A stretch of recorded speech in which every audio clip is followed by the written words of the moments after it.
Good morning. See, our topic today is move on. पुढे चला. मागच्या रविवारी आपला हा कार्यक्रम झाल्यानंतर दुपारच्या सुमारास मी जेव्हा बसलो होतो, this particular topic came up. असं मला असं वाटलं की हा विषय चांगला आहे, आपण बोललो पाहिजे या विषयावर. It is important when it comes to personality development. Move on. एक जनरल प्रश्न आहे. समजा इथं आता एक 100-125 मुलं बसलेले आहेत, मुलं मुली 150 काय जे असतील सगळे मिळून बसलेले आहेत, तुमच्या माझ्या सकट इथल्या सगळ्या शिक्षकांसकट. इथल्या किती जणांना अब तक जेल झालेली आहे, म्हणजे ते किती जणांना अटक झाली आतापर्यंत, असा एक प्रश्न. हे काही आंदोलनाचा कालखंड नाही आहे की ज्याच्यामध्ये आंदोलनासाठी पण अटक पाहिजे. आता आंदोलन रिलेटिव्हली खूप कमी झालेली आहे. तरुण मुलं त्यांच्या स्वतःच्या करिअरसाठी इतकी धडपडत आहेत की त्यांना आंदोलन दिसूच शकत नाहीत, अशी आजची परिस्थिती निर्माण झाली आहे. आणि विथ दिस रेफरन्स जेव्हा मी तुम्हाला असा प्रश्न विचारतोय की आपल्यातल्या किती जणांना अटक झाली, प्रश्न विचारले काही जणांच्या चेहऱ्यावर आपल्याला नाही झालं, अशा प्रकारचा एक भाव त्यांच्या चेहऱ्यावर इमिजिएटली येऊन गेला. मलाही झालेली नाही आहे. फॉर युअर काइंड इन्फॉर्मेशन, मी काही असे उद्योग केलेले नाही. पण अटक म्हणजे काय, जेल म्हणजे त्या हर्सूलला बांधलेलं आहे ते. पण तुला गंमत सांगू, तुमच्या आणि माझ्या आयुष्यामध्ये आपल्या स्वतःच्या मनामध्ये काही जेल आहेत, आणि दुर्दैवाने त्या जेलमध्ये मात्र आपण सगळेजण अडकलेलो. If I question you regarding that, आपण सगळे कारागृहात जाऊन आलेलो. अनफॉर्च्युनेटली बरेच जण आताच आहोत, जन्मठेपेची शिक्षा झालेली आहे, बाहेर यायची शक्यता नाही आहे.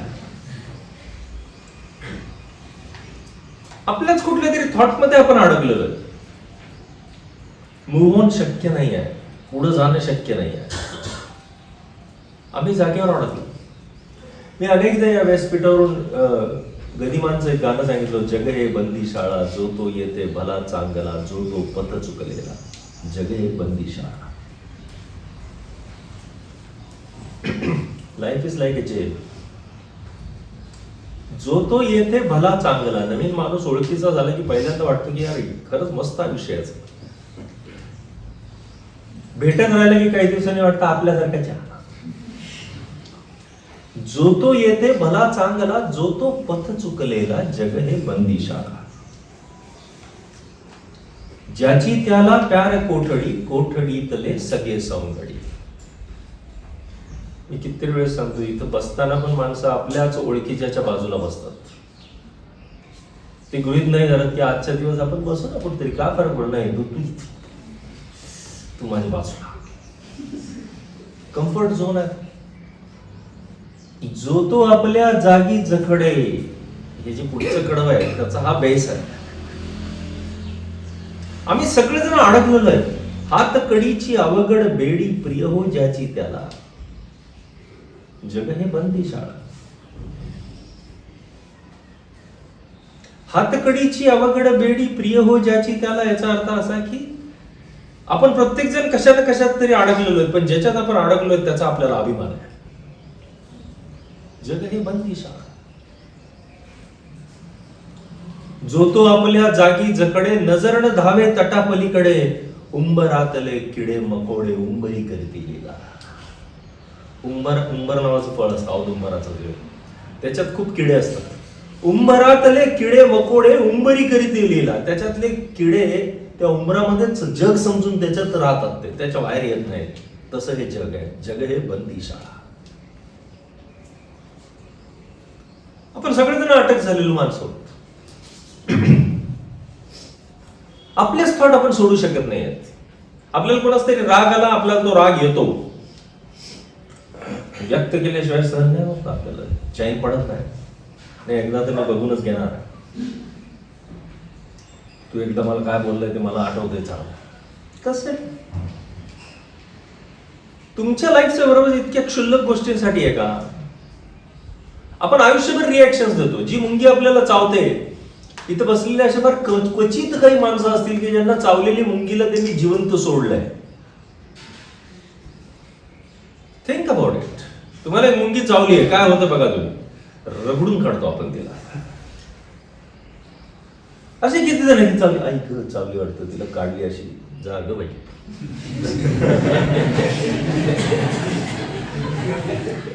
असं नाही होत. ती चावली की तिला अशी काढायची, मेली तरी अशी करायची तिला.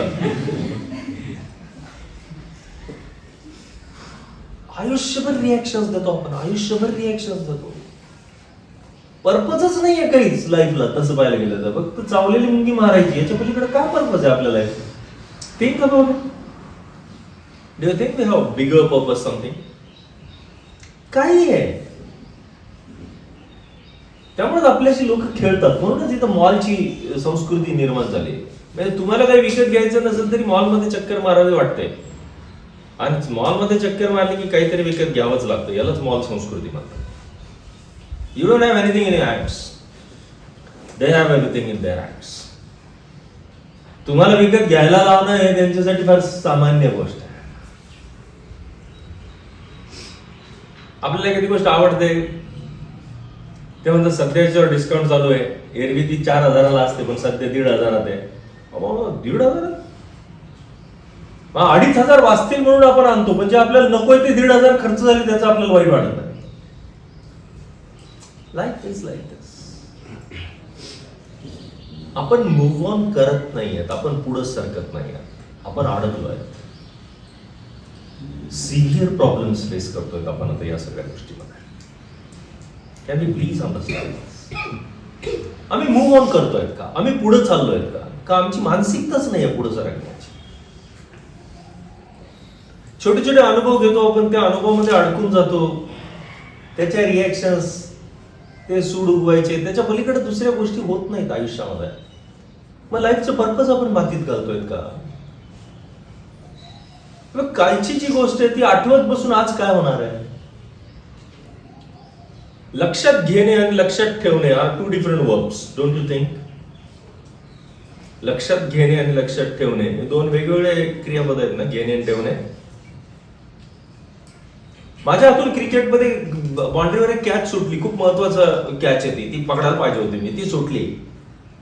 मी लक्षात घेतली ती कशी सुटली, मी पुढच्या कॅचला तयार आहे. मी लक्षात ठेवलं ती कशी सुटली, आता मी पुढच्या कॅचला तयार आहे. एखादा मुलगा एखाद्या परीक्षेमध्ये नापास झाला, त्याने लक्षात घेतलं काय प्रॉब्लेम आहे. Please understand. नापास झाल्यावर आपण लक्षात घेतलं की नापास का झालोय, तर ते पास होणं सोपं आहे. पण लक्षात ठेवलं तर अवघड आहे. फक्त ते क्रियापद नाही आहेत, तो एंटायर वेगळा एक अर्थ आहे, आणि तो अर्थ आपण समजून घेणं गरजेचं आहे. लक्षात घेणं महत्वाचं आहे का लक्षात ठेवणं महत्वाचं आहे? पूर्वी माणसं लक्षात घ्यायची, आता ती लक्षात ठेवतायत. असं म्हणतात ना, फार पूर्वी लोक इमोशनल होते. काही काळ ते आमच्या लहानपणी ते प्रॅक्टिकल झाले, आता ते प्रोफेशनल झालेत. And there is difference. या सगळ्याच्या रिॲक्शन्स मध्ये डिफरन्स असतो. जेव्हा माणसं इमोशनल होते तेव्हा ते एकमेकांना समजून घ्यायचे. जेव्हा ते प्रॅक्टिकल होते तेव्हा ते सिच्युएशन समजून घ्यायचे. भले त्या माणसाला नाही समजलं तरी ती परिस्थिती ते समजून घ्यायची, कारण ते प्रॅक्टिकल होते. आता ते प्रोफेशनल आहेत, तर ते फक्त त्याच्यातला फायदा लक्षात घेतील, बाकी काहीच लक्षात घेणार नाही. दिस द वे पीपल लिव्ह. याची कंप्लेंट नसते. आयुष्याचं बेसच असं की जगाची कंप्लेंट करायची नसते. ज्या क्षणी तुम्ही कंप्लेंट करता त्या क्षणी तुम्ही थांबून जाता. तिथं कशाची खंत नाही, कशाची तक्रार नाही. हे आयुष्य आहे, हे वाहत चाललंय आणि हे वाहू देणं गरजेचं आहे. मूव्ह ऑनचा बेसिक अर्थ तो आहे. जेव्हा मी तुम्हाला पहिल्यांदा प्रश्न विचारला की तुमच्यातल्या कुणाला जेल झालंय का, आतापर्यंत तुम्हाला अटक झाली आहे का, तुम्ही खूप प्रश्नार्थक मुद्रेनं माझ्याकडे पाहिलं की अरे यार सर कुछ भी पूछते आप. पण मी जेव्हा तुम्हाला सांगितलं की तुम्हीच तुम्हाला अटक केली आहे, आता तुम्हाला हे मान्य आहे का की येस तुम्ही तुम्हाला अटक केली आहे. आम्हीच आमच्या थॉट प्रोसेस मध्ये अडकलोय. अटक म्हणजे किती, आपण कुठे गुन्हेगार आहेत की आपण काहीतरी घोळ केलाय, पोलीस आपल्या माग आहे, असं नाही बोलत आहे मी हे बोलतोय की आपण सगळ्या जणांचा प्रॉब्लेम असा आहे की kind of thought process we people need to carry. एक विद्यार्थी म्हणून तुमची मानसिकता काय पाहिजे, हॅव यू स्टडीड दिस, मला हे यायला पाहिजे, मला ते यायला पाहिजे, मला ते, हे सगळं मान्य आहे. पण पहिल्यांदा एक विद्यार्थी म्हणून तुमची मानसिकता काय पाहिजे. 10वीचा पेपर दिल्यानंतर किंवा ऍट द मोस्ट 12वीचा पेपर दिल्यानंतर माझ्या पिढीचा मुलगा आपल्या बापाला हे विचारायचं की बाबा मी किती दिवसात सेटल व्हायला पाहिजे. वडील सांगायचे की इतक्या दिवसात झालं तरी चालेल बाळा. आणि मला असं वाटतं की तो बेस असायचा, त्यामुळे ना वातावरण क्रिस्टल क्लिअर असायचं. संशयाने कुणीच कुणाला बोलायचं नाही, विश्वासाने माणसं एकमेकांना बोलायची. त्याचं मूळ कारण होतं की संवाद होता. पिल्लांना ज्यावेळेस वडील समोर बसलेले असतात त्यावेळेस आपण मोबाईलवर बिझी असतो, आपला संवाद नाही आहे. जो समोर आहे त्याच्याशी न बोलता जे दूर आहे त्याच्याशी आपण संवाद साधायचा प्रयत्न करतो. जर संवाद नाही आहे तिथं तर त्याच्यामध्ये शंका बाकी राहत आहे. आणि जर शंका बाकी आहे तर मग त्याच्यात विश्वासाचं वातावरण तयार नाही होत. या सगळ्यातून आपल्याला अजून अटक होणार आहे, लक्षात ठेवा. आपण आपल्या थॉट प्रोसेस मध्ये अजून और गहरे जाएंगे, खोलात जाऊ, तिथून बाहेर येणं अवघड आहे. मूव्ह ऑनचा बेस आहे, आपल्याला पुढे जायचं. Life is for what purpose. Base आहे ना आयुष्याचा, आपल्या संस्कृतीप्रमाणे आयुष्य हे अनुभवण्यासाठी. That's it. त्याचा बेसिक शब्द जो आहे ना तो फक्त एक्सपिरियन्सिंग आहे. That's it. उससे ज्यादा कुछ नहीं. तुम्हाला अनुभव आहे का? अनुभव ऑफ व्हॉट? कशाचा अनुभव आहे? मी एक तुम्हाला गोष्ट सांगायचो की एक टीचर होती, ती एका ठिकाणी इंटरव्ह्यू द्यायला गेली आणि त्या फादरने तिला प्रश्न विचारला की तुम्हाला किती अनुभव आहे. आणि तिने उत्तर दिले की I have an experience of 11 years. आणि फादरने पुन्हा एक प्रश्न विचारला की सॉरी. ते म्हणले I have an experience of 11 years. Father म्हणले एक्स्ट्रीमली सॉरी. ते म्हणले 11 इयर्स. फादर म्हणले इम्पॉसिबल. आणि ते म्हणले father I have an experience certificate of 11 years. You can see this. ती फाईल परत पुढे घेते, त्यातली ते सर्टिफिकेट उघडते, एक्सपिरियन्स सर्टिफिकेट फादरच्या समोर करते. See this father I have an experience of 11 years. Father ती फाईल बंद करतात, पुढे सरकवतात आणि तिला एक वाक्य सांगतात, you have an experience of 1 year repeated for 10 more times. That's it. मला अजूनही तुम्हाला हे सांगायचं आहे, इतकी वर्ष झाली पेलो मी, 35 वर्ष झाले मी या क्षेत्रात आहे. When I started this institute, I was 16. I am 51 now. Over the years, what I have been doing and what I have been experiencing, if I summarize all these things, मला बेसिकली असं वाटतं की आपण repeated अनुभव घेतो आणि त्याला आपले अनुभव समृद्ध होणं म्हणतो. रिपीटेड तेच अनुभव घ्यायचे रोज. लग्न जमलेल्या जोडप्याचं फोनवर बोलणं कसं निरर्थक असतं. तुम्हाला माहित नसेल, ते काही जणांना माहिती असेल. म्हणजे काही विचारायचं असतं त्यात, फक्त फोन ठेवायचा नसतो. कारण फोन ठेवला तर तुमचं माझ्यावर किंवा माझं तुमच्यावर प्रेम नाही हे प्रूव्ह होत आहे, म्हणून बोलायचं असतं. आणि continue anything, there is no boundary, nothing. जेवण झालं का? मग काय खाल्लं आज? युजलेस क्वेश्चन्स, ज्याचा काही कशाशी संबंध नाही, ते प्रश्न विचारत राहायचे. फोन ठेवतो म्हणायचं नाही, कारण ज्यानं ठेवला त्याचं प्रेम कमी आहे. आणि हे उगाच चालतं का हो सर, असं का पाहिलं?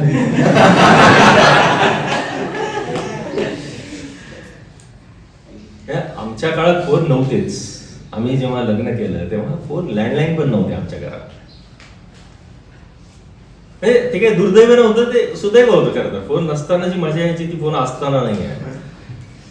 आयुष्यामध्ये एक गोष्ट लक्षात घ्या की संवाद होण्यासाठी प्रयत्न करणे आणि सहज संवाद होणे यात फार मोठा डिफरन्स आहे. म्हणजे वो जरिया नहीं था वहां तक पहुंचने का, आणि तो शोधायचा. मग तुम्ही जाताय का, मग एवढा निरोप द्या. ती खूप मजा असायची आयुष्यामध्ये. अगदी मामा काका यांचे पण निरोप जेव्हा बसनी यायचे आणि ते बस स्टँडवर जायचं, त्या ड्रायव्हरला विचारायचं, कंडक्टरला विचारायचं, ती मजाच वेगळी होती. फोन करायचा नाही, ते ड्रायव्हरला विचारायचं. तिकडून मामाने सांगितलेलं असायचं कोणाच तरी बरोबर, फोन नव्हतेच. ते निरोप की या दिवशी सकाळी पाठवतो, आपण तिथं जायचं. त्या ड्रायव्हरला विचारायचं काही निरोप आहे का, ते म्हणायचं नाही. कसं काय नाही. मग आपण परत यायचं घरी. संध्याकाळी कोणीतरी ते बस स्टँडवरचा एक टपरीवाला शोधत शोधत आपलं घर यायचं, म्हणायचं हे तुमचा निरोप आहे, तुम्ही आलेच नाही.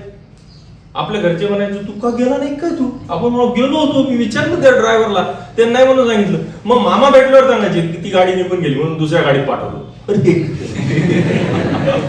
हा ढंगा धिंगाणा व्हायचा.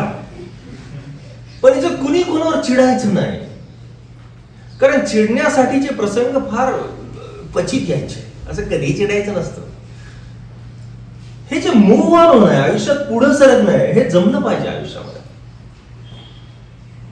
हे सगळं घडणार आहे आयुष्यामध्ये. तुमच्या आयुष्यात रोज तुम्हाला पाहिजे तसं लाईफ नसणार आहे. Every day there will be something different. तुम्ही काहीतरी एक्सपेक्ट करताय, काहीतरी unexpected. Expect the unexpected, that is your life. जे अनपेक्षित आहे ते अपेक्षित ठेवा. काहीही होऊ शकते. Anything could happen there, anything. Life is like this. उसको एक फ्लो है, बहने दो. आता अमित सर सांगत होते 62,800 thoughts you entertain every day. चल राऊंड फिगर मध्ये 62,000च पकडू आपण. 62,000 विचार रोज माणसाच्या मनामध्ये येतात 24 तासामध्ये. 62,000 थॉट्स. कामाचे किती आहेत त्यातले? 5%. 95% थॉट्स काम एंड गो. 95% थॉट्स आते चले जाते. काय संबंध नसतो कशाशी. जनता लाट. डोक्याचा बुगा करायचा, अजून विचार करत बसायचा. आता इथं बसलेल्या मुला मुलींचं जे एज आहे याच्या हिशोबाने त्यांच्या आईंचं एज अराउंड 40-45 जर असेल तर हे ते वय आहे त्यांचं की ज्याच्यात त्यांना पहिली एक झोप होते, नंतर त्या जाग्याचं राहतात. अशी एक पद्धत असते त्यांची. म्हणजे त्यांना झोप लवकर येते. संध्याकाळ आपण 9 वाजता 9:30ला जेव्हा पिल्लं एकदम टवटवीत असतात तेव्हा त्यांचे डोळे बंद व्हायला लागतात. मग आपण चिडून जाणार झोपणं, मग इथं कशाला बसलीस. मग ती जाणार झोपणार आणि ती 11:30-12ला उठणार. ती उठली की परत 4 वाजेपर्यंत जागी असते. Over thinking. कुछ ना कुछ तो सोचता रहता. ते 62,000 यायचेत ना, कधी येणार? मग काय रात्री 4 तास. ते उद्ध्वस्त करण्यासाठी येतात फक्त. इतके थॉट्स आपण एंटरटेन करतो रोज, पण मूव्ह ऑन नाही करत आपण. एक छोटीशी काहीतरी घटना घडली, चल सोड दो यार, बघू आपण पुढे काय करतो. तू इंटेन्शनली काही केलेलं नाही आहे ना. ऍक्सिडेंट रोडवर, तो ऍक्सिडेंट आहे, तो क्राईम नाही आहे, गुन्हा नाही आहे तसा. त्याने तो शांततेनेच गाडी चालवतोय, पण नाही जमलं त्याला, जजमेंट नाही आला आणि त्याने गाडी उडवली आहे. कुठल्याला लागलं नाही, काही नाही, फक्त एक थोडासा धक्का बसलाय. आता त्याचं एवढं ताण नसतं काय की मार खायचा का, तुझ्या बापाचा रोड आहे का, नथिंग डुईंग. याचा काही संबंध नाही आहे त्याच्याशी. पण माणसं इरिटेट का होतात? ते मूव्ह ऑन नाही होत. ते तो क्षण वेगळा होता, हा क्षण वेगळा आहे. ज्या क्षणाला शाप होता आणि ज्या क्षणाला आशीर्वाद आहे, ते दोन वेगळे क्षण आहेत. शाप असलेला क्षण जर आशीर्वाद असलेल्या क्षणातही लक्षात ठेवला तर आशीर्वाद आपल्यापर्यंत पोहोचत नाही, शापच आपल्यापर्यंत पोहोचतो. म्हणून मूव्ह ऑन करता यायला पाहिजे. आयुष्य पुढे सरकता यायला पाहिजे. सोडून देता यायला पाहिजेत अनेक गोष्टी. जिंदगी को कुछ इस कदर मैंने आसान बना दिया, किसी से माफी मांग ली, किसी को माफ कर दिया.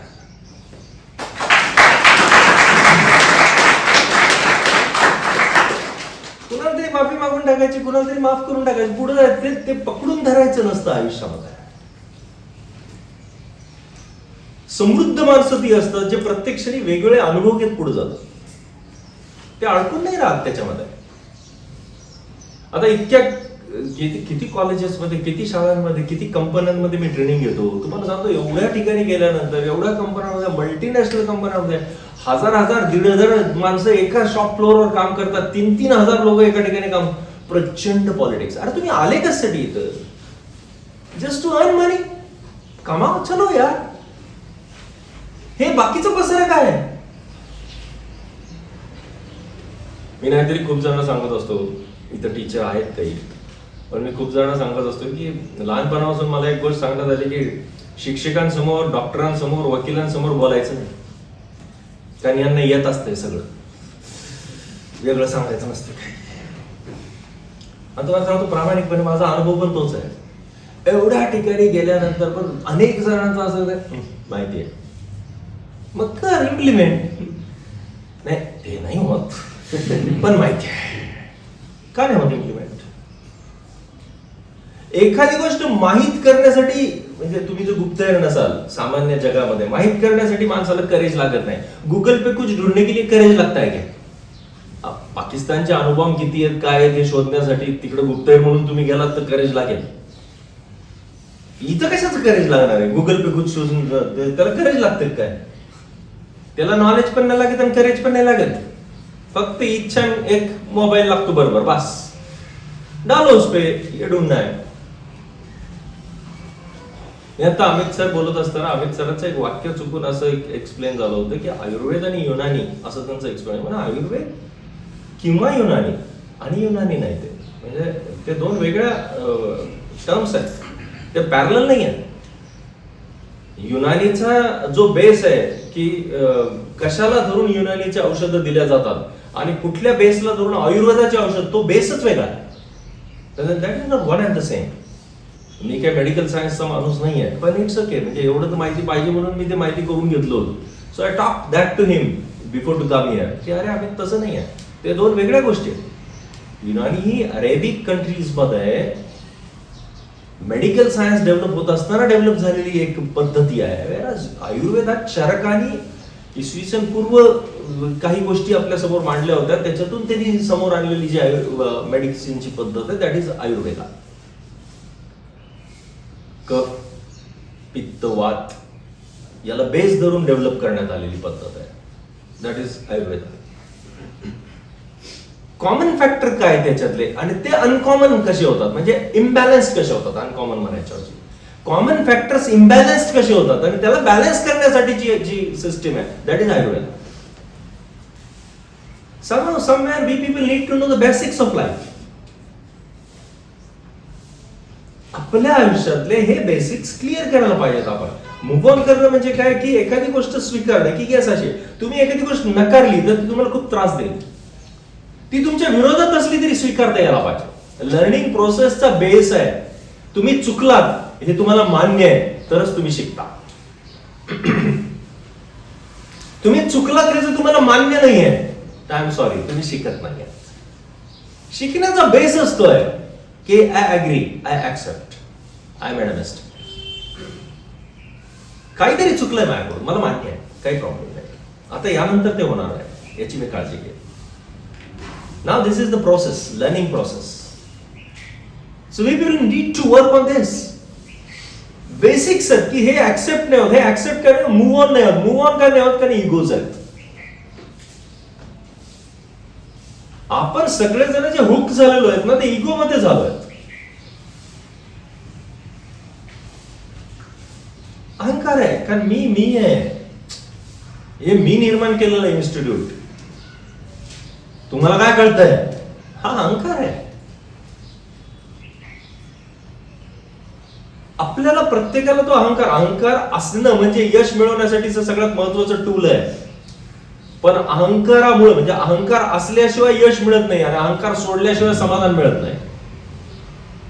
यश मिळवण्याचं पण एक वय आहे. तेवढ्या वेळात जर यश मिळालं नाही तर म्हातारपणापासून म्हातारपणापर्यंत यशासाठी माणूस झगडत राहतो. यश मिळवायचं एक वय, त्या वयात यश मिळून मोकळं व्हायचं, परत समाधानाचा शोध घ्यायचा. अहंकार प्राप्त करायचा आणि अहंकार त्यागायचा, या दोन्ही गोष्टी एकाच लाईफ स्पॅन मध्ये घडल्या पाहिजेत. नीड टू वर्क ऑन दिस. आता तुम्ही अहंकार कॉम्प्रोमाइज करून उपयोग नाही, कारण तुम्हाला यश मिळवायचं आहे अजून. So have to have that ego. त्याशिवाय त्याला यश नाही आहे. माणसाला लागलं पाहिजे आतमध्ये. हो काय म्हणजे तुला काही येत नाही असं कोणी म्हणलं तर असं कसं म्हणतंय कोणीतरी, मला येत आहे, मी प्रूव्ह करेल मला येत आहे. अहंकार आहे हा, पण अहंकार प्रूव्हज, इगो प्रूव्हज इट. म्हणून अहंकार लागतो. फक्त अहंकाराचा गोंधळ असा होतो की त्याला आपण 10 वेळेस जर स्वतःला लागून घ्यायला लागलो होतं, आपण मूव्ह ऑन करत नाही, आपण पुढे जात नाही. आपल्याला पुढे पण जाता यायला पाहिजे. आपण अडकून नाही राहायला पाहिजे एका ठिकाणी. तुम्ही एक लक्षात घ्या, तुमच्या रोजच्या आयुष्यात तुम्ही पुढे सरकतायत का? 1 महिन्यापूर्वीच एमपीएससी करायचं कुणी ठरवलं होतं, तर 1 महिन्यानंतर त्याची मानसिकता काय आज, आणि त्याच्या अभ्यासाचा स्टेटस काय आहे?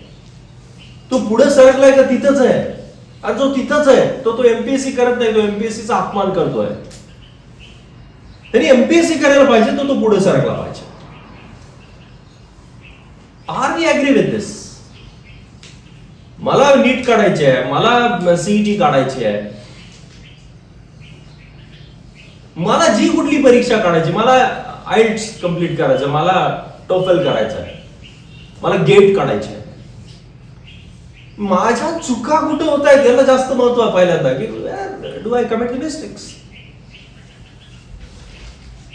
त्या चुका एकदा लक्षात आल्या की इथे तर या चुका स्वीकारा की या होत आहेत, या होऊ नयेत याच्यासाठी आता काळजी घ्या.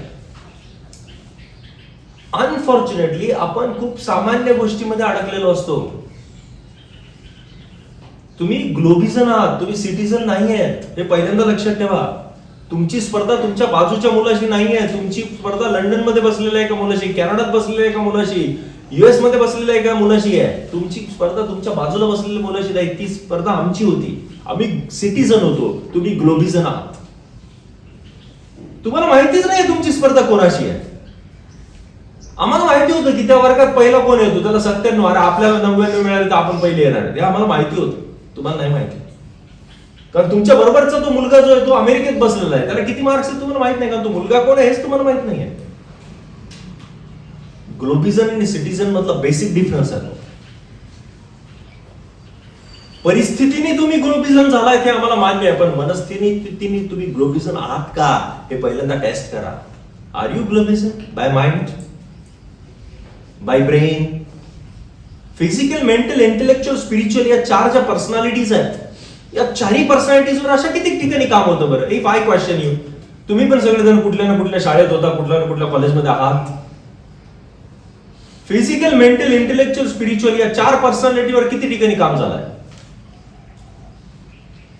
देखणे ते चेहरे जे प्रांजळाचे आरसे, गोरटे का सावळे अमोल नाही फारसे.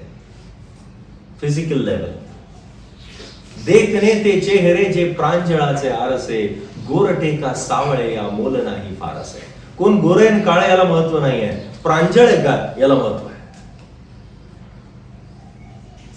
फिजिकल, मेंटल, इंटेलेक्च्युअल, स्पिरिच्युअल वेगवेगळ्या लेवल आहेत. मी जर सांगितलं काही ठिकाणी स्पीचला गेल्यानंतर मी तिथे विद्यार्थ्यांना सांगतो की मी स्पीच द्यायला आलो होतो, कारण तुमच्या अध्यक्षांनी, तुमच्या मुख्याध्यापकांनी, तुमच्या प्राचार्यांनी मला बोलवलं म्हणून मी आलो.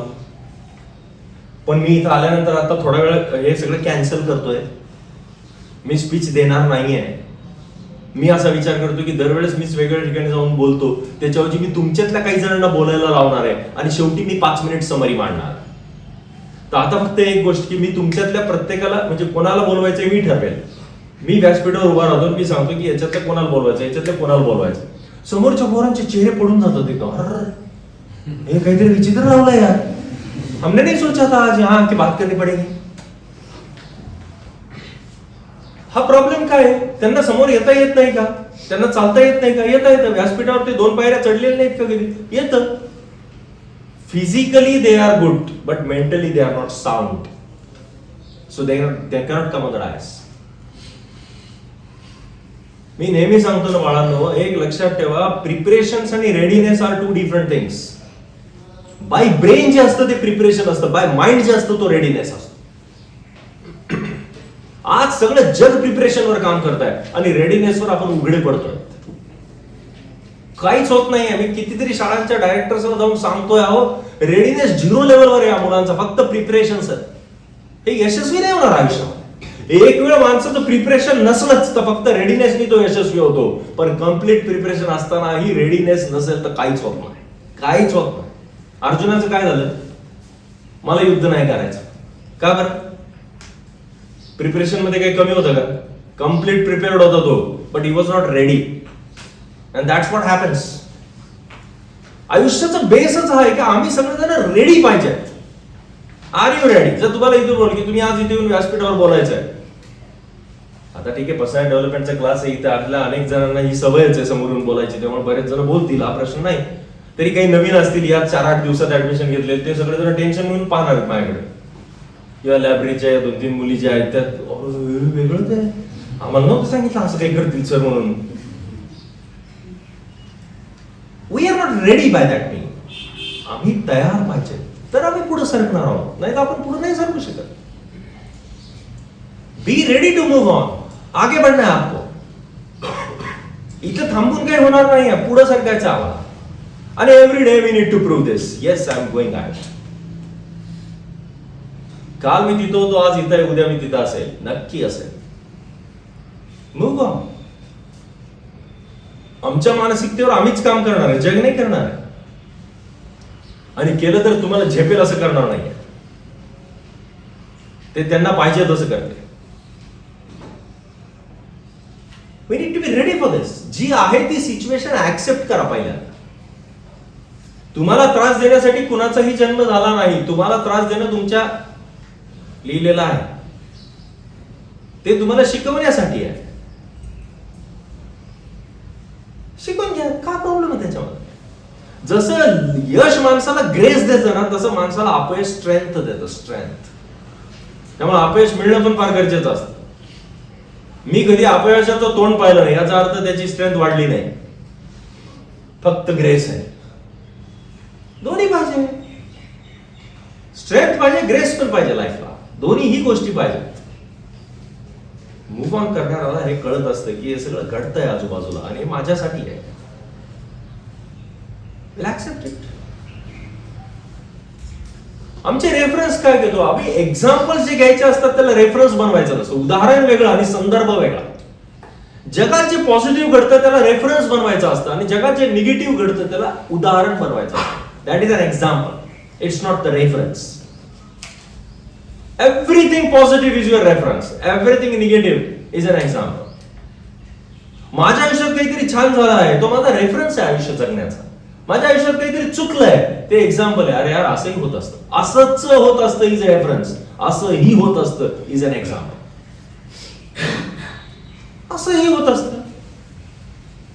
चालता चालता पडलो आपण, आता त्याला रेफरन्स, अरे बाप चाललं की पडतंयच, हे चूक आहे, हा रेफरन्स घ्यायचा नाही, हे एक्झाम्पल आहे. अरे बापरे, पडत पण असतं बरं. Okay, I understood it. Now next,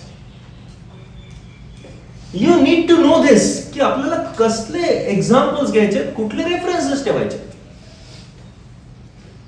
निगेटिव्हिटीला जर आपण रेफरन्स ठेवायला लागलो, कुणीतरी कुठेतरी गेलं आणि त्याने अरे आमच्या क्लासला येत जा, रविवारच्या क्लासला. आपल्या इथे नाही का पोरांना काहींना वाटतं की आम्हाला जे मिळतं ते सगळ्यांना मिळालं पाहिजे, मग ते अजून दुसऱ्या जणांना सांगा, अजून जा, तू पण येत जा, तू पण येत जा. आणि रविवारच्या क्लासला कोणीच आलं नाही त्यांच्या ओळखीचं की यांना म्हणूस. अरे यार सर, काय माणसांना अक्कलच नाही आहे. मग सगळी तुलाच दिली का? एक लक्षात घ्या, जगामध्ये तुम्हाला जे खूप गरजेचं वाटतं ते लोकांना वाटेल याची काहीच गरज नाही. हे तो जनरल आहे का यार? रविवार झोपण्यासाठी असतो. पहाटे उठून जाणारे बावळट आहेत सगळे. याच्यावर कन्फर्म असलेला एक समाज आहे आपल्या देशात. खूप मोठ्या माणसं आहेत त्याच्यामध्ये, अनेक म्हणजे मोठे म्हणजे वयाने नाही म्हणजे नंबर ऑफ माणसं आहेत त्यात. खूप लोक की त्यांना असं वाटतं रविवारी मजेत सगळे निवांत, जेवायच्या वेळेला नाश्ता व्हायला पाहिजे दुपारी, इज कॉल्ड एज रविवार. So they believe in that, they work in that way. मला काय म्हणायचं आहे की तुम्ही तुमच्या परीने ते पेरून मोकळे झालात, तुम्ही त्याच्या फंदात नका पडू, आता त्याच्यात अडकू नका. दुसरी महत्वाची गोष्ट, मी माझं कार्य करत राहणार आहे. एक 4 मित्र असतात, एका गावात जातात, त्या गावामध्ये त्यांना असं वेगवेगळ्या गोष्टी पाहण्याचा छंद असतो. ते त्या गावात जातात आणि तिथल्या लोकांना विचारतात की इथं पाहण्यासारखं, व्हिजिट देण्यासारखं काय काय आहे. एक मारुतीचं मंदिर आहे खूप जुनं आहे, एक महादेवाचं मंदिर आहे गावाच्या बाहेर खूप जुनं आहे, तुम्ही जा पहा, असं आहे तसं आहे. मग त्यातला एक जण सांगतो त्या महादेवाच्या बाजूला एक झोपडी आहे, त्याच्यामध्ये एक संत राहतात, त्यांचं असं आहे की आमच्या गावात जर पाऊस पडला नाही तर आम्ही त्यांना सांगतो, मग ते नाचतात आणि ते नाचले की पाऊस पडतो. तुमच्यासारखी पोरं असतात ते काही सांग नाही, तसंच होत आहे राईट. ते मारुतीचं महादेवाचं दर्शन घेतात आणि त्या झोपडीच्या तिथे जाऊन त्या संताला हाक मारतात, ते बाहेर येतात. ते म्हणते का हो साधू म्हणले, तुम्ही म्हणे नाचल्यानंतर पाऊस पडतो वगैरे. ते नुसतं असतात, ते काही म्हणत नाही. आम्ही पण नाचल्याने पाऊस पडतो म्हणजे असं शक्य काहीच मला म्हणायचं नाही. पण त्यातला एक जण नाचायला सुरुवात करतो, 10 मिनिट नाचतो, पाऊस पडत नाही. काय झालं बाबा म्हणलं, पाऊस पडला. मग ते दुसरे ते म्हणते तुझ्या नाचण्याने नाही माझ्या नाचण्याने पडतो. तो नाचतो, तो अर्धा तास नाचतो, तरी पाऊस पडत नाही, तरी पाऊस पडत नाही. मग ते त्या साधूला म्हणतात की मग तुम्ही नाचल्यानंतर पाऊस पडतो, आता नाचा. ते नाचायला लागतात. 1 तास होतो, 2 तास होतो, 3 तास होतो, ते नाचतात. संध्याकाळी ढग भरून येतात आणि पाऊस पडायला लागतो. यांना आश्चर्य वाटतं. ते त्याच्या पायाला लागतात, पाया पडतात आणि त्यांना विचारतात की साधू बाबा हे कसं शक्य आहे. त्यांचं उत्तर फार छान आहे. ते म्हणले या गाववाल्यांची श्रद्धा आहे की मी नाचलो की पाऊस पडतो आणि या श्रद्धेने पाऊस पडतो, असं माझं मत आहे. पण तरीही त्याच्या पलीकडे तुम्हाला सांगतो, माझं एक ठरलंय की या लोकांना वाटतं ना मी नाचल्याने पाऊस पडतो, तर मी पाऊस पडूच तर नाचायच्या तयारीनेच नाचायला सुरुवात करतो.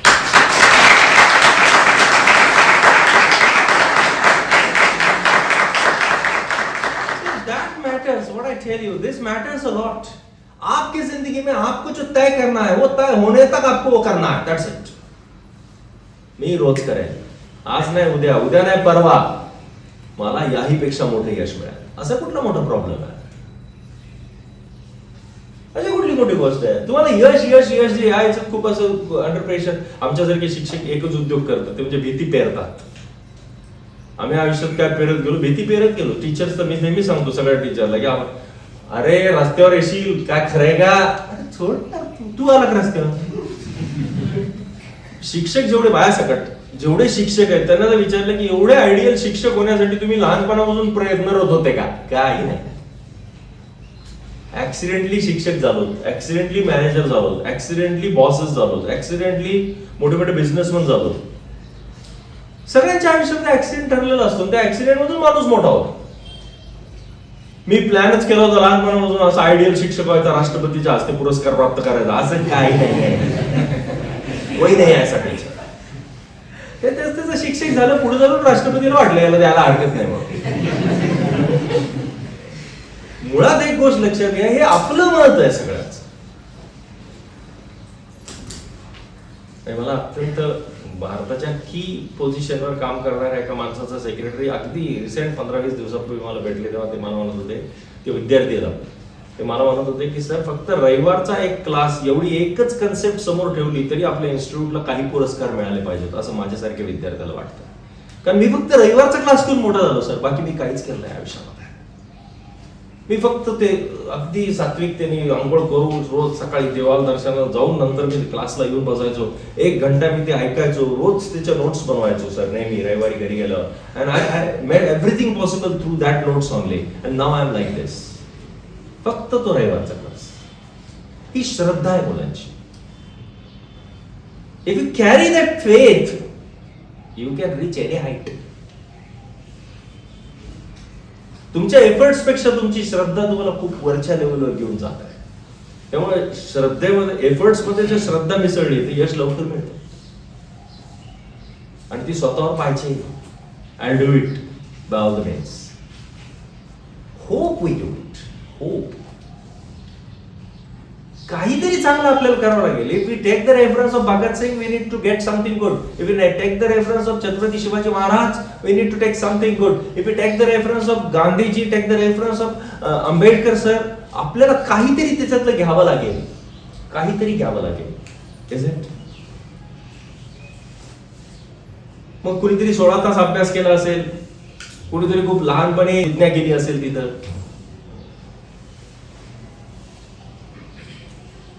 मी खूप जणांना प्रश्न विचारतो की बाबा तू रायरेश्वरला गेला होता का?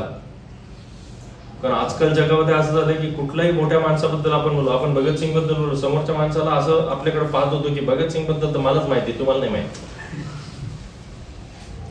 मी सगळ्यांबद्दल होते की भगतसिंग कुठं राहायचे, तुला त्यांच्याबद्दल काही माहिती आहे का? जिथं त्यांना अटक झाली त्याबद्दल तुला काही माहिती आहे का? मग तू छत्रपतींबद्दल बोलतोय तर त्यांच्याबद्दल तर तुला काय रायरेश्वर माहिती की चल जाऊ बाहेर की जिंदगी. सगळं ऐकून आहे आणि गुगलवर व्हिजिट केलेली आहे. लाईफ मध्ये नाही. यश मिळवायची बेसिक गोष्ट आहे की या सगळ्यांच्या आयडिओलॉजीज आपल्याला समजल्या पाहिजेत. आपण प्रॅक्टिसेस समजून घेतल्यात, यांच्या आयडिओलॉजीज समजून घ्याव्या लागतील तर आपण मोठे होऊ. प्रॅक्टिसेस समजून काय उपयोग नाही. प्रॅक्टिसेस कालखंड बदल. मी आता युद्ध तलवार घेऊनच करणार असं जर कोणी म्हणलं तर त्याचं युद्ध टिकणार नाहीये. शिवाजी महाराजांचे करेज, तो माइंडसेट आपल्याला प्राप्त करता येतो का याला महत्व आहे. आपला तो माइंडसेट तयार आहे का? आग्र्याला अटक झाल्यानंतर आपण सुटका करून घेऊ शकतो का? आता आपण आपल्या स्वतःच्या नजर कैद देत आपल्याला सुटका करून घेता येत नाहीये. पहिला क्वेश्चन जो मी विचारला तो, आपल्याला अटक झाली आहे का? नाही झाली. प्रश्न हा आहे की आपण आपल्या नजर काय देत तरी आपण सुटका करून घेत नाही. त्यांनी तर तिथून आग्र्याहून सुटका यायचं कुठं? इथं महाराष्ट्रात. तिथून पोराला घेऊन मग ते डिसिजन, तू तिकडे जा मी इकडे येतो. आज अभ्यासाला 2-2 मार्काला 4-4 मार्काला सोपं वाटतंय, जगणं सोपं नव्हतं हे टफ होतं. अरे म्हणूनच म्हणजे एखाद्या माणसाला इतक्या वर्षानंतर सेल्यूट का मारतो आपण? आपण फक्त पाहतो की हे आपल्याच्याने शक्य नव्हतं तेव्हा आपण पाया पडतो. त्याशिवाय पडत नाहीत आपण पाया. आपण बरं अवघड आहेत, आपण एवढे सोपे आहेत का? आपल्याला कळतं अरे हे आपल्याच्या नसतं जमलं बाबा, तेव्हा सेल्यूट आहे आपला. Know this. First know your own self. आप खुद को पहचानो. Know your own strengths. Know all the resources you have all around you.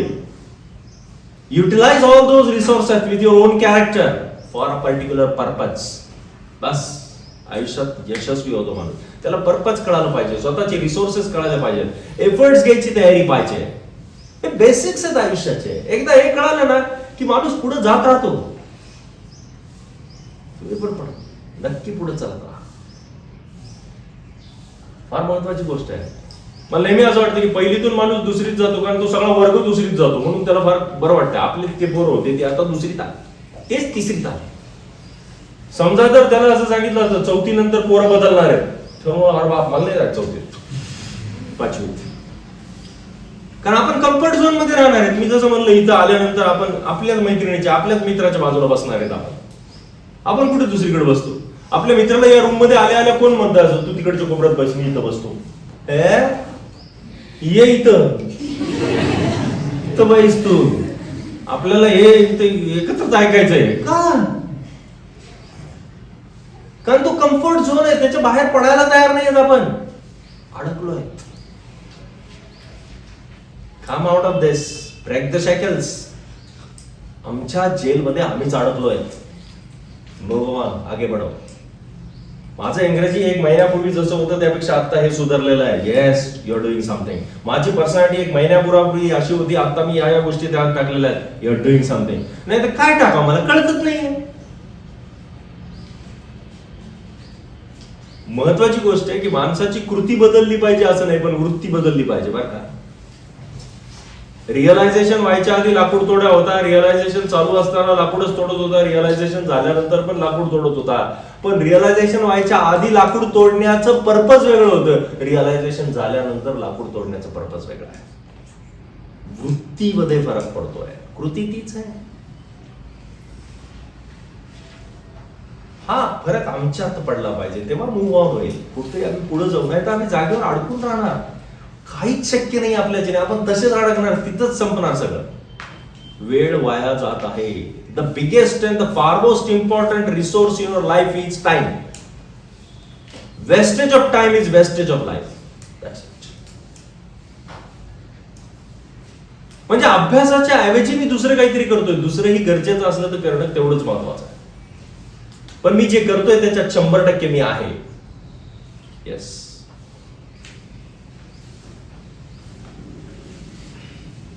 तुमच्या रिस्पॉन्सिबिलिटीज बदलतात. आता परवा दिवशी IPL मध्ये विराट कोहलीनी मुंबई इंडियन्सच्या मॅच मध्ये जेव्हा हार्दिक पांड्याच्या अगेन्स्ट मध्ये प्रेक्षक ओरडत होते तेव्हा विराट कोहली रिक्वेस्टेड दॅट की अरे तो भारताचा खेळाडू आहे, त्याच्या विरोधात नका ओरडू तुम्ही, तो पण खेळणं खूप गरजेचं आहे भारतासाठी, सपोर्ट हिम. रोहित तो खेल रहा है आपका, वो खेलेगा, लेकिन हार्दिक पांड्या भी अपना हिंदुस्तान रिप्रेझेंट करता है यार, त्याला सपोर्ट देणं सोडू नका. लोकांनी त्याला सपोर्ट द्यायला सुरुवात केली. What Virat Kohli played there, he played very important role. त्याने लोकांना या गोष्टीचा विचार करायला भाग पाडलं की अहो तुम्ही किती दिवस विरोधात बोलणार आहेत त्याच्या, पुढे या ना. आता ते स्वीकारले त्यांनी, 3 मॅच हारले तुम्ही, त्यानंतर तुम्ही मॅच जिंकले, आता आमच्या विरुद्ध तुम्ही खेळताय. मूव ऑन, आगे बढ़ो. कब तक रुकोगे वहां पे की आम्हाला रोहित शर्माच पाहिजे होता कॅप्टन, आम्हाला रोहित शर्माच कॅप्टन पाहिजे. अरे पुढे आलात आता तुम्ही. रोहित शर्माने स्वतः स्वीकारला, आता तुम्ही का नाही स्वीकारत? It's franchise cricket. Franchise cricket. वेगवेगळ्या संस्थेवर जेव्हा माणसं काम करतात तेव्हा एखाद्या टीचरला हे कळतच नाही की आपण एवढे सिनियर असताना हा कस काय मुख्याध्यापक झाला. It's franchise cricket. Franchise cricket आहे. त्या माणसाला एवढं माहिती असतं कोणाला कळायचं आणि ते त्याच्या हातात असतं, यालाच फ्रँचाइज म्हणतात. त्याचं ह्या टेन्शन घ्यायचं नसतं की मला ज्युनियर असताना कसं काय झाला, त्याचा संबंधच नाही आहे ज्युनियरशिपचा सिनियरशिप. हे 25 आणि 27 वर्षाची पोरं मला येऊन सांगतो सर मी मुख्याध्यापक म्हणून काम करतोय. म्हणलं बाप्पा 25 वर्षाचा मुख्याध्यापक, हा ग्रेट. दिस ऑल हॅपन्स. आम्ही आमचं आयुष्य स्वीकारू आणि पुढे जाऊ, त्याची माती उदाहरण नाही. गोल्डन काहीतरी छान करायचं आपल्याला आणि आपण ते करूया. सो बी डिटरमाइंड रिगार्डिंग दिस. यश मिळूस तर लढा चालू ठेवायचा. माझ्या लढण्याच्या ऍक्शनवर आणि माझ्या लढण्याच्या वृत्तीवर मी शंका घेणार नाही आहे, बिलकुल घेणार नाही. मी यश मिळवण्यासाठीच खेळतो, मी यश नक्की मिळवून ठेवेल. सगळ्यात सोपी गोष्ट आहे. आपण एकदा असेच बसलो होतो इन्स्टिट्यूटला, चढ उतार येत राहतात, कधीतरी चांगले दिवस असतात, कधीतरी वाईट असतात. Say it's profession, it happens in this way. आम्हाला एक प्रश्न पडला होता आणि प्रश्न की आपल्याकडे ऍडमिशन्स व्हायला पाहिजेत. असे त्या काळचा 12-15-1 वर्षापूर्वीची गोष्ट होती की त्यावेळेस ते गरज होती की पटकन आता ऍडमिशन्स व्हायला पाहिजेत, परिस्थिती बिकट आहे, काहीतरी व्हायला पाहिजे. आणि मग ते काय 2-3 जणांना हे वाटून उपयोगाचं नसतं. अहो या इन्स्टिट्यूटला शिकणाऱ्या प्रत्येक मुलाला हे इन्स्टिट्यूट चाललं पाहिजे, इन्स्टिट्यूट असं वाटलं पाहिजे. मग तेवढं ते त्या जवळचं पाहिजे इन्स्टिट्यूट. जसं आम्ही नेहमी अर्थक्रांतीमध्ये काम करताना सांगायचो की आपली अंगठी हरवली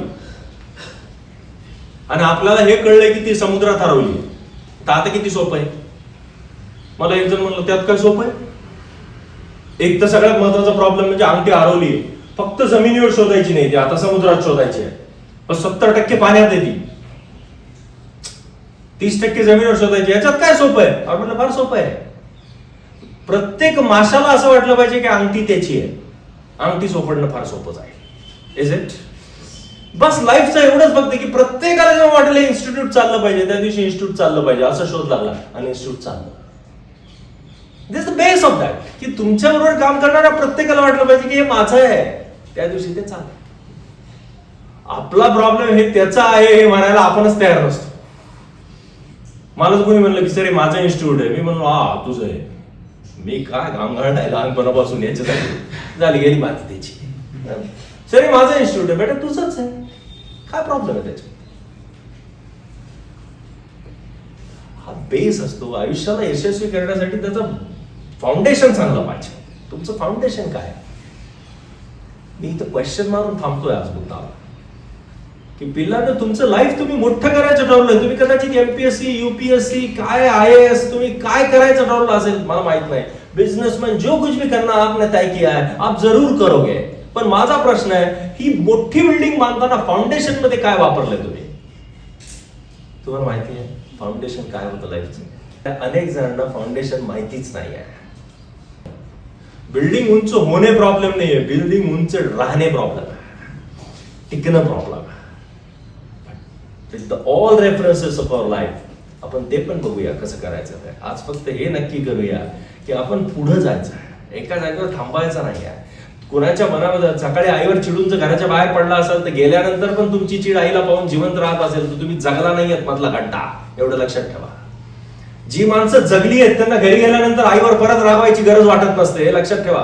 आपल्या बापावर परत रागवायची गरज नसते. रात्री ते चिडले होते, सकाळी दुसरा दिवस नवा भिडू नवराज. हे ज्याला जगता येतं तेवढ्याच जणांना जगता येतं, नाही तर आपल्या असलेल्या जुन्या क्षणामध्ये अडकून माणसं जागेवर मरतात आणि त्याला जगणं म्हणतात. असं आपलं बोलू नका. थँक्यू.